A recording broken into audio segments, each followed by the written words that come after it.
Greetings everyone, welcome to ICT. My name is Sparsh Nitin and today I am honored to be your host for Miss Tishya Saran.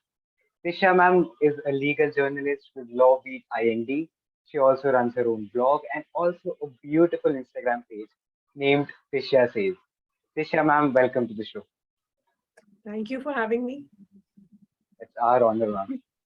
So I would love to drop down to your childhood ma'am. How did that mold into the 2022 Tishya Saran we see today? um, I don't know. I think I've always grown up in a very progressive household, and I was sent to hostel at a very young age, where most of my teachers were like communists, I guess you could say. And I think that their ideology and their political beliefs kind of affected me very greatly. Um, as I was growing up, and then I was in school in Delhi Public School, Arkepuram, and the crowd there is mostly South Delhi kids, and then again they have a certain ideology. So I feel like the moment I came out of college, I realized that all of this has been our textbooks and our curriculums have really indoctrinated us to believe certain things. And it's not our teachers' fault too, because I realized that through all of it, somewhere or the other, of course, there were a few teachers who were certain hardliners, but a majority of my teachers were also like they found a way to inculcate certain values in us. And, throughout that, I realized that there is a problem. We have a major problem with our books, with what we are taught, with the things we're supposed to believe, and it's I think we need to start doing something about it. So I guess that's how that's how Tishra says happened. Right. So I would love to keep going on this point, ma'am. How can we youngsters help in bringing a change related to our history, related to whatever we are taught in our textbooks? I What think role the can, most sorry. what role can we play as youngsters, as late teenagers, as early youth? Yeah. Yeah.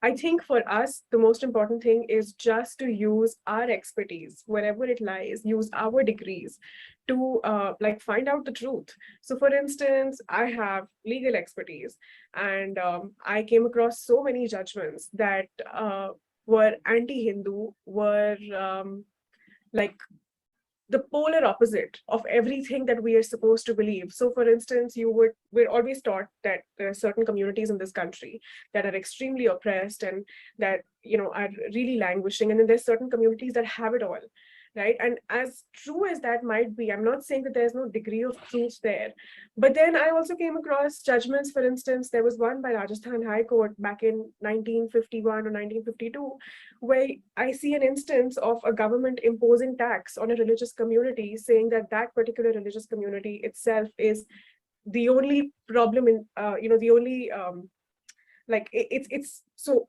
I'll just say it. I'll say the name of the communities if you don't mind. So, It's politically incorrect to say, but the judgment basically said that in a colony living of Muslims, Dalits, and Hindus, Hindus should be taxed more because the amount of crime in the area was because of Hindus, because most of the thieves were Hindus.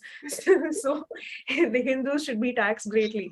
Now, something like that, I look at that and I think, like, surely nobody can possibly argue that there are certain communities, Hindus, for instance, that have it all, and everybody else is under the government's thumb or under the societal thumb. So I felt like stuff like that is something that people really need to know. And I realized when I started talking about it, I said, did you know that there was a legislation which actually went about taxing Hindus because the government believed that most thieves were Hindus, and so Hindus should be taxed more in Rajasthan, and nobody knew about it. And I have this was a judgment that I didn't plan to come across it. I just stumbled on it. So I realized that if I started digging for this stuff, God knows what I would find. And I used my knowledge and whatever I could offer, and I kind of simplified that for the public to understand. And I think all of us can do that in our respective field.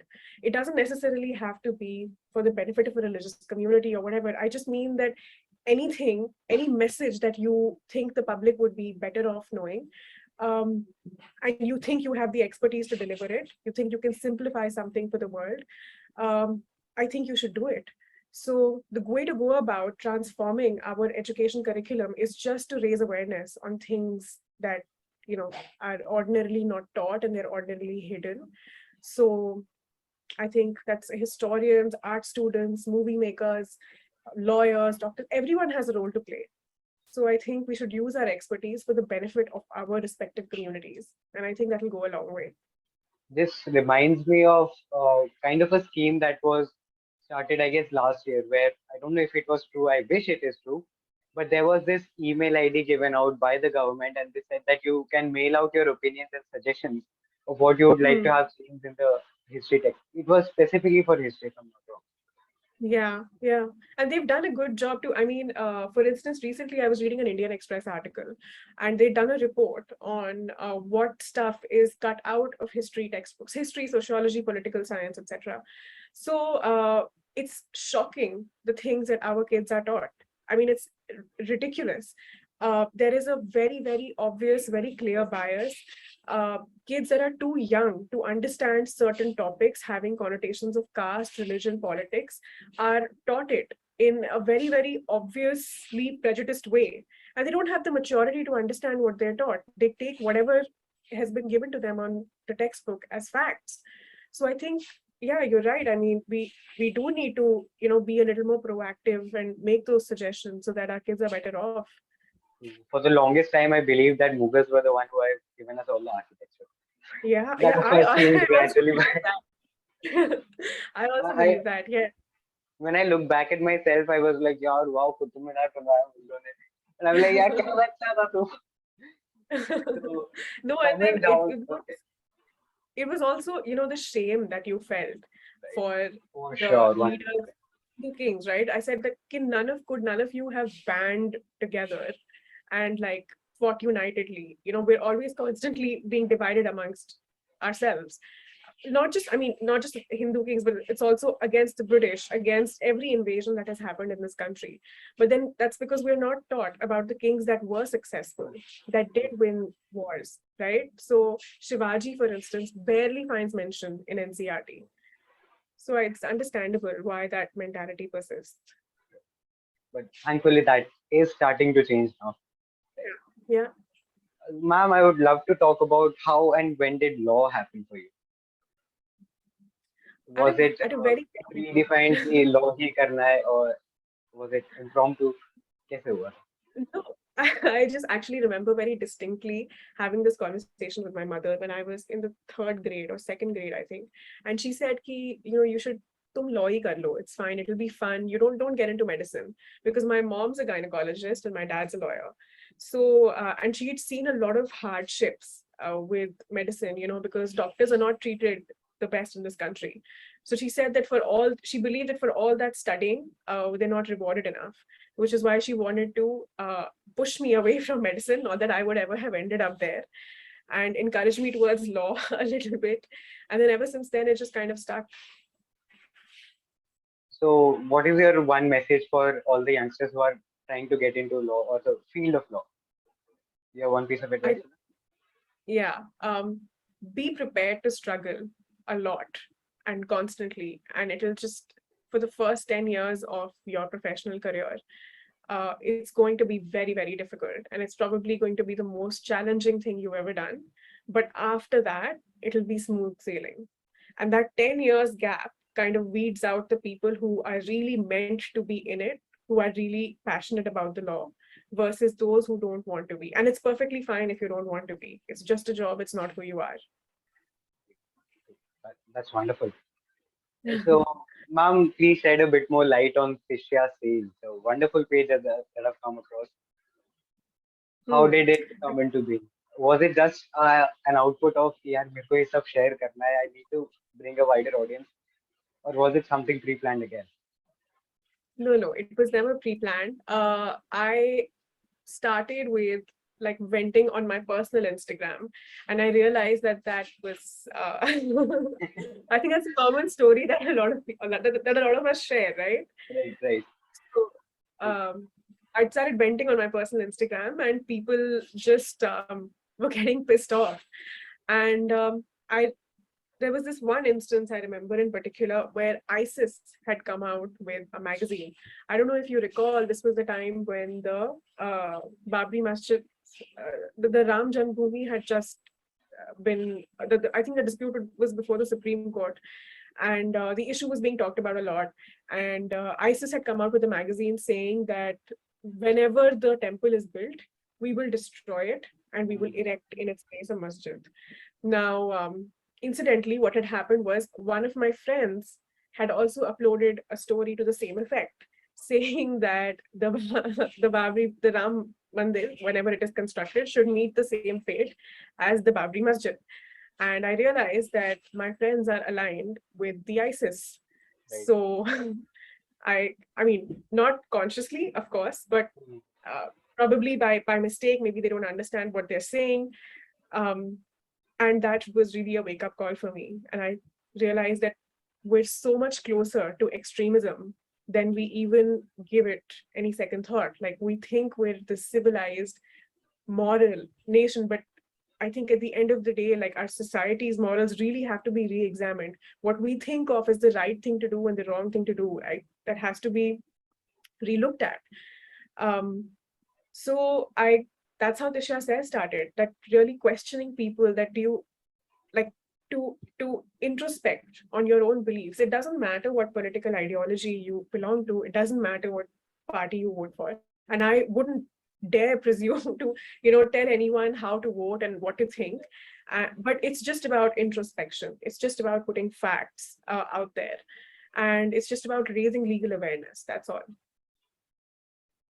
One thing I would like to mention here, congratulations on the blue tick you got on your Twitter Oh, handle. thank you.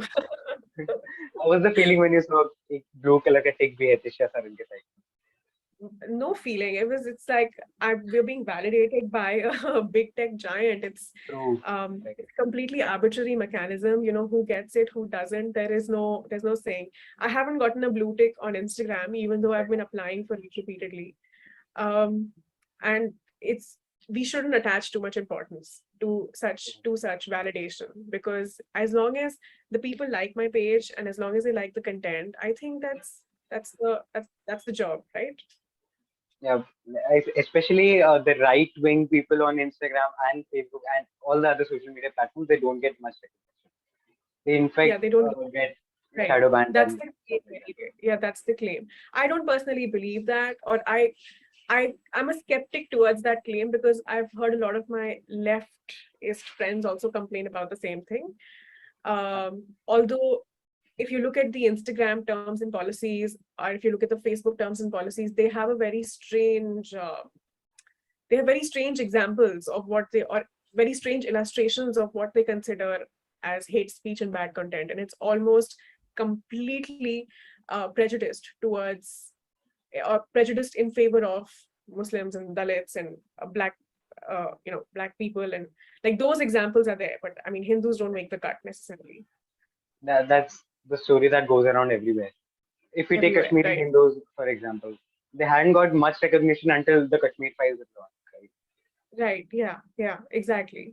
So, and I think that's the problem, right? Like the big tech does not understand, um, maybe doesn't understand, maybe it refuses to understand the cultural insinuations in India, like um, what what are the problems here? So it's not just one oppressed class, there's like multiple of them.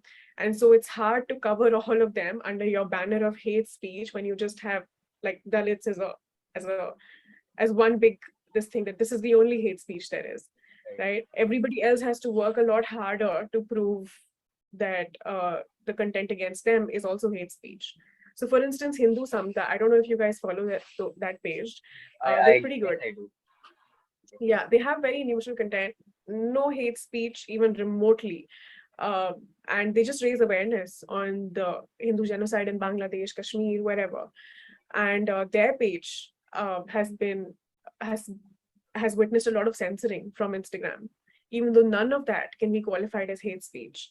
So I think that's a problem. But I think the solution to this would also be to take legal action. That's the only way you can really have your voice heard before a court of law. There's this page named Woke Flicks. I've seen a lot of times him going in the legal chambers to fight his case. So yes, legal option. Now, I would Yeah. love to ask you, don't you ever feel nervous or scared the Tisha says to you post stuff? Because there are truckloads of people who get offended by the truth. So Yeah. death threats या ऐसा कुछ कभी आया हो and have you ever felt scared about that? हाँ, मतलब I haven't received death threats as such, touch wood, but but I have received a lot of like I do receive a lot of hate mail all the time. It's constant.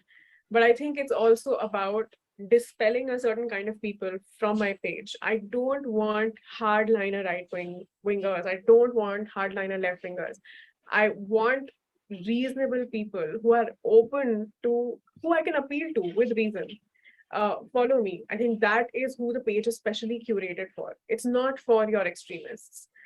So I do get hate all the time, but I try to post content which is dispelling such people as much as possible. I've seen you most of the times take a dead state practical view about most of the national issues. And in this social media age, it's definitely not an easy task to not be biased. Even I Yeah, am that's biased at often, but yeah. those Yeah, no, feelings. I also have. I know that's I also have my biases. Uh Fortunately for me, Ayush really checks them. Uh he's my fiance and we discuss these things all the time.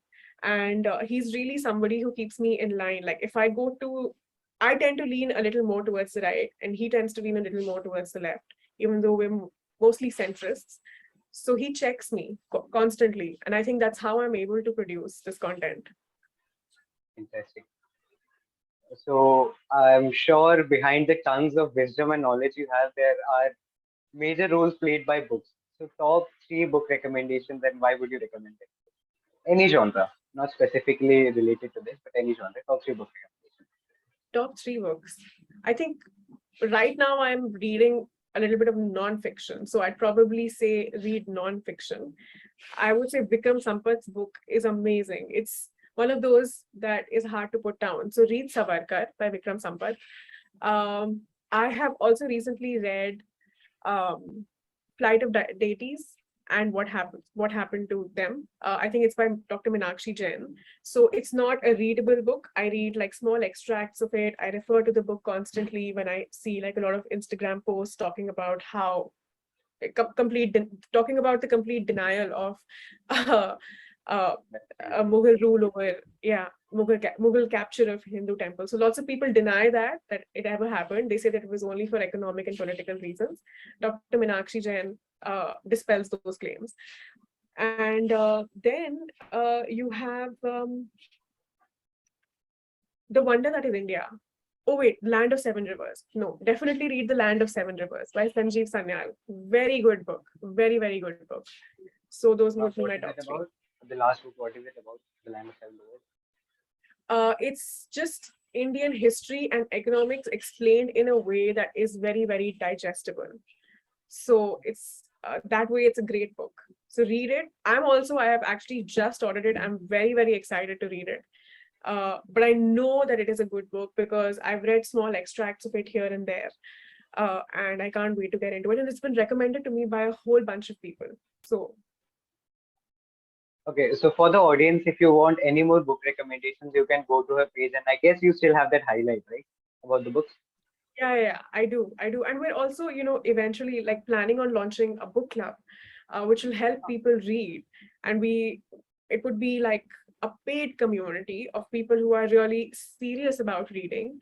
And at the same time, we'd have newsletters and, other mechanisms to like keep you in check and make sure that you're not putting that book away, because a lot of people do that, right? They start reading and then they get distracted and they're not able to finish the book. So no, that's me too, right? It's meant for people like me as well.